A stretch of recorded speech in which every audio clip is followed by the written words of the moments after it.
Fala, turma. Falar aqui hoje do RPR, Fundo Imobiliário que surgiu lá em 2020. Surgiu ali com um foco mais no desenvolvimento de projetos e pagava ali... Pagava não, né? Ele continua pagando acima de 1%. A gente vai ver o histórico já já. E muita gente comprando por isso, né? Pagando mais de 1% e as pessoas comprando por causa disso.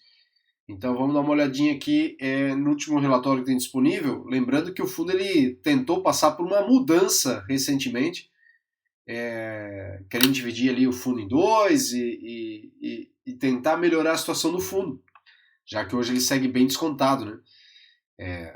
Em relação à cota no mercado, em relação ao seu valor patrimonial. E aqui a gestão já começa informando que continua comprometida com a saúde das operações do fundo, buscando alternativas para melhorias no tempo mais curto possível, né? Tendo em vista que não houve o atingimento do quórum mínimo para a viabilização da estratégia de segregação do portfólio, que, segundo a gestão, era um movimento que facilitaria a injeção de capital externo e cuja implementação não foi possível, né? Então eles fizeram o quê? Eles tentaram buscar reorganizar o fundo da forma como ele está aqui, né? E como é que eles vão fazer isso, né? Retendo dividendos. Eles não vão mais distribuir um dividendo mais alto e eles vão reter. E, obviamente, a cota, para variar, acabou caindo, né? E por que eles vão reter dividendos? Porque eles precisam de dinheiro para as obras.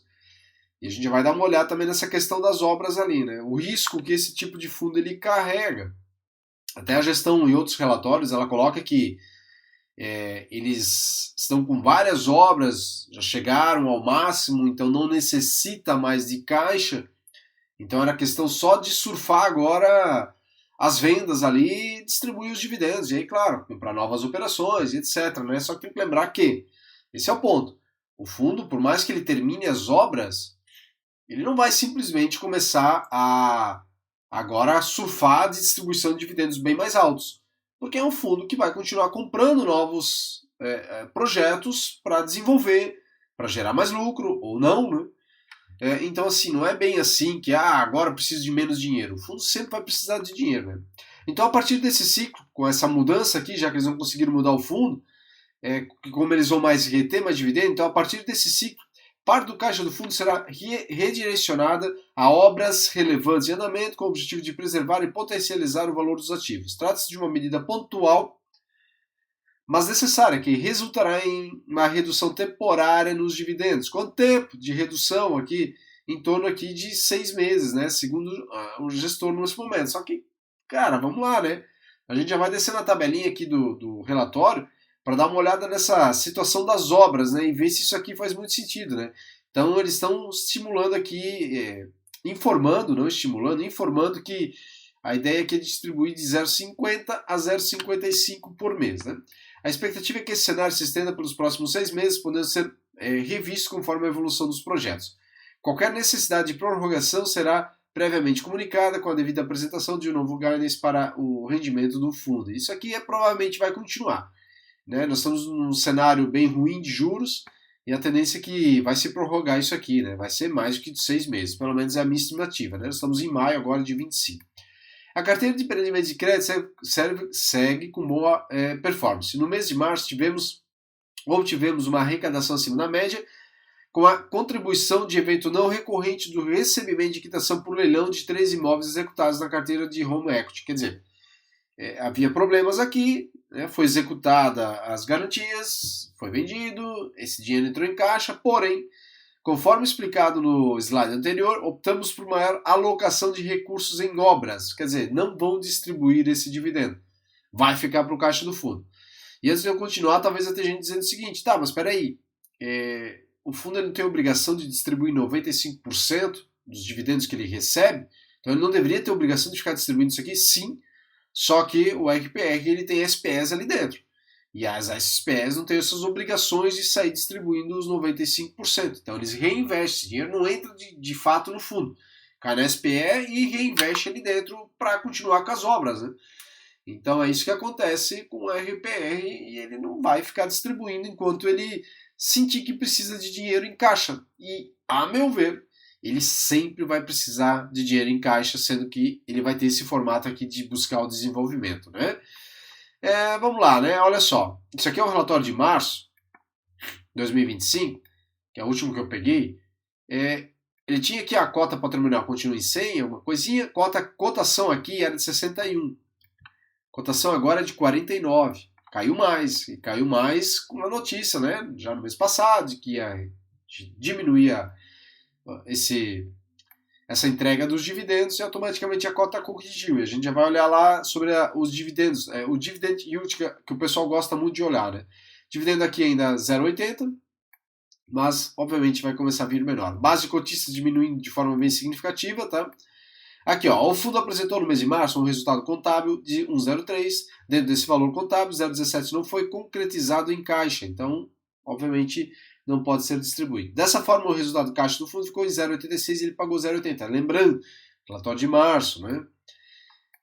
Aqui nós temos alguns dados do fundo, questão de rentabilidade, a liquidez, né, mensal e a cota do fechamento. Então, a gente vê que a liquidez vem diminuindo, a cota aqui do fechamento também, ela caiu aqui em fevereiro mais, subiu, mas já caiu, como mostrei agora, né, caiu mais. Base de cotistas já chegou a 190 e 94 mil, se eu não me engano, né, e segue caindo aqui. E eu fico perguntando, né, se esse número está caindo porque os cotistas estão percebendo como o fundo de desenvolvimento ele tem mais risco, ou é porque o dividendo está vindo menor, né? Eu acredito que é muito pelo dividendo, né, que está vindo menor e o pessoal cai fora daí, né? Aqui o número de operações praticamente estável, né, continua na mesma entoada, aí o número de operações e número dos estados, então não muda muito. E aqui que eu quero chamar o ponto de olhar, né? Eu comecei falando lá, né? A gente olha aqui essa questão de obras, né? A gente olha aqui obras e vendas, né? Então aqui nós temos as obras, o tipo de segmento, né? Tem muita propriedade de loteamento e residência aqui dentro. E a gente vê o seguinte, né? Boa parte das obras ela está terminada, né? Aqui, ó, a gente vê 100%, 100%, 100%, 100%, 100%, 100%, 100%, ó, bastante coisa com 100%, né? 100%, aqui, ó, 100%, 100%, bastante coisa com 100%. Entretanto, a gente olha do lado e a gente vê, ó, vendas 52%, 61%, aqui com 80%, né, 77%, são bons números, né, 77%, aqui 96%, 87%, 66%, aqui chegando aos 90% de obra e 24% apenas de vendas. Então a gente vê que todos os 100%, aqui que me parece, é a única obra aqui que está em 12% e 100% das vendas, né? Mas no restante, a gente vê 100 e não tem uma aqui que fechou em 100% de vendas, né? E por que eu estou falando isso? Porque tem que ter em mente que, por mais que o fundo ele não vá usar o dinheiro, então nessas obras aqui, ele não precisa mais desembolsar, agora é só surfar, como eu falei no início, só surfar e receber, percebe que para receber tem que vender. Né? Ele já está recebendo aquilo que ele vendeu e tudo mais, mas ele precisa vender o restante. E com a taxa de juros que nós temos hoje, com essa dúvida em relação à situação fiscal do país e tudo mais, pode ser que isso aqui atrase mais também. Então percebe que isso aqui é uma bola de neve no sentido negativo, porque ele vendeu 100%, por exemplo, aqui, e ele não tem 100% das vendas ainda aqui. E ele precisa disso aqui vender para entrar de fato 100% do que ele tem para receber, e para daí sim distribuir um dividendo maior. Porque senão, o fundo ele vai fazer o quê? Vai fazer o que eu disse antes. Ele vai continuar operando. Ele vai continuar entrando em novas operações. Então hoje ele tem essa quantidade de operações aqui, 34 operações, né? Mas ele vai continuar aumentando essas operações. Veja que já era de 38, 39, né? Caiu aqui para 34, porque algumas coisas já foram finalizando. Só que o fundo tem que continuar, a vida do fundo tem que continuar. E automaticamente, em algum momento, o gestor vai voltar a comprar alguma operação. Obviamente, depende ali de equalizar o caixa e tudo mais. Mas vai precisar. Então, eu vejo que é uma situação sempre delicada para o RPR. Né? É uma situação em que a balança ali é difícil ela andar bonitinho, redondinho. Ah, vendi 100% aqui, eu estou com 100% das vendas, já estou recebendo ali também. Então, eu vejo que essa é uma situação, além do desenvolvimento, essa situação aqui é bem delicada, né? Então, por que eu estou falando isso? Porque se você é alguém que está investindo em fundo imobiliário, pensando em renda, todo mês, ali bonitinho, o RPR não é o tipo de fundo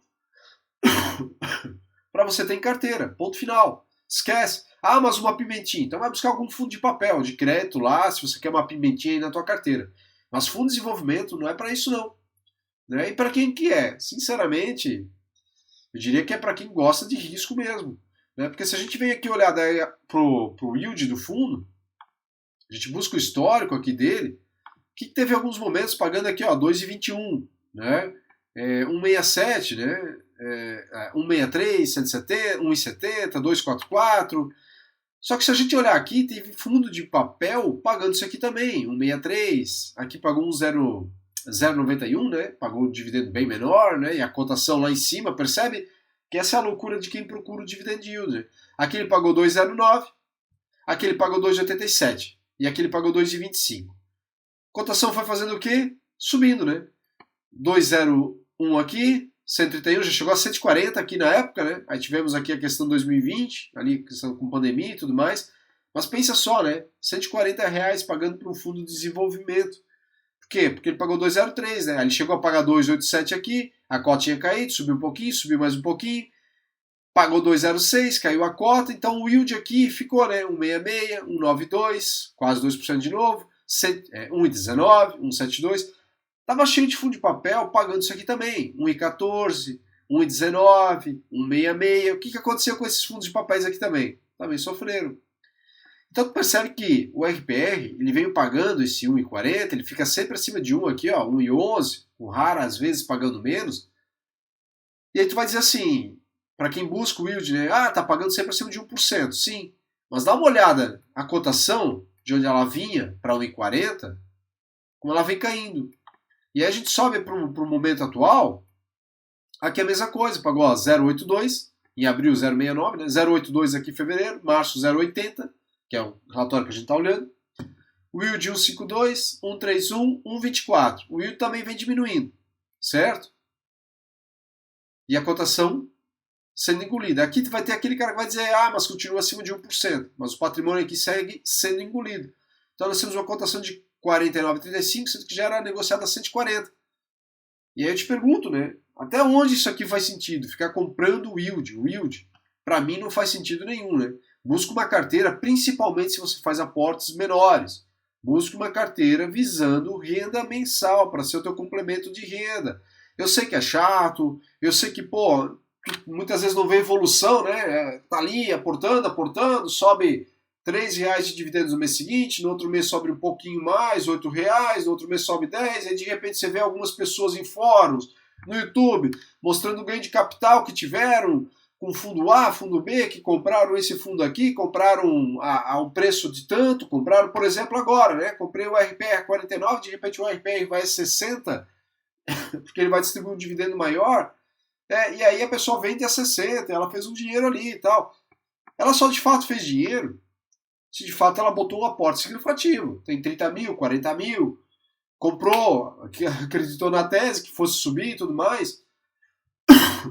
Aí ela vai ter ali um lucro de 4 mil, 5 mil, a depender de quanto vai subir, né? E em quantos meses, né?